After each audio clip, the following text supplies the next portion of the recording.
So the first thing we want to do is we want to create a project. So go ahead and click this button, or you can also go File, New File, or Project. Either one, whatever you feel like. Now what we want to do is a Qt widget project, and once we click that, we have two different sub options: Qt GUI and mobile Qt application. We just want Qt GUI application, which pretty much just means we want to create a C++ GUI program that we can run on our desktop. So go ahead and select this, hit choose, and now it's going to say, okay, give it a name. I'm just going to name it, I'll just name it YouTube, I guess.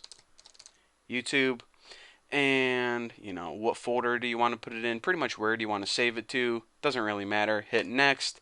Now all of this stuff, don't press anything that's different. It should all be set up correctly by default. Next, next, finish. Again, I know I'm going over everything real quick, but this is just to make sure that we have everything set up and working properly. I'm not really going to be going into detail in this tutorial, just showing you guys a quick example. But anyways, now that we created a new project and gave it a name, what we want to do now is I want to show you guys how to look at the design or the GUI interface, because this is a really awesome program. So of course here's the code right here, but we're creating a GUI, so we want to see what it looks like. Well, actually, if you expand all of these folders right here, you can see all of the files that belong to your project. Of course, we got our C++ files .cpp, but what we're interested in is this main window.ui. So go ahead and double click that, and we can see that we have a GUI right here, or at least the beginning of one. So just so we can learn how to add some simple stuff on this GUI right now, let's go ahead and scroll down and look for, I don't know, I'll just make something like a push button that changes some text on the screen. So this push button right here, go ahead and drag it out and plop it into your GUI. So now we have a push button that says push button. Pretty cool. That's how simple it is. We didn't even have to program anything yet. This is all taken care of behind the scenes by Qt. Now let's go ahead and grab a label, and let's see. This label right here looks pretty good. So go ahead and grab this label, drag it out, and put it right next to the button. Looks pretty good.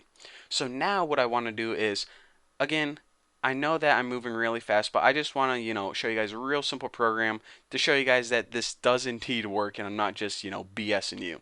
So go ahead and select your button and right click it and press go to slot. Now, again, I know you guys don't know what go to slot means, but I'll explain all this in depth later. Highlight click and select OK. Now, obviously you can see whenever you do that, it takes you to the code that is responsible for what happens whenever you click that button, and you guys can probably tell that because the function is named on push button clicked.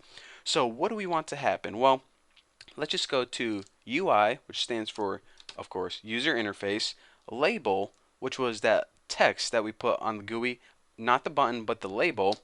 And what do we want to do to this label? Well, we just want to call a function called setText, which of course changes the text on the button, and we will just change this to ouch. So again, one last time, I want to repeat, I know you guys don't know probably what all of these, functions mean, with all of, this different objects and, all this stuff, but I'll explain it all later. What we're interested in now in doing is just running this project. So go ahead to this little triangle right here and press run, and once we do that, it's going to go ahead and build the project, which pretty much set everything up, and here is our awesome project. So go ahead and press this button, and make sure you look at this label whenever I do. I'm going to press it right now, and it says ouch. How awesome is that? Our very first GUI application with Qt. So there you go. There is a very simple Qt application. In the next tutorials, what I'm going to be doing is kind of rewinding, starting back from scratch, and taking you guys through the entire interface, what everything is, what everything does, and I'm going to give you guys a really basic knowledge of the developer program before we start getting into the more in-depth stuff. So thank you guys for watching. Don't forget to subscribe. Don't forget to follow me on Twitter, Google+, and yeah, all that good stuff. So thank you guys for watching. I'll see you next tutorial.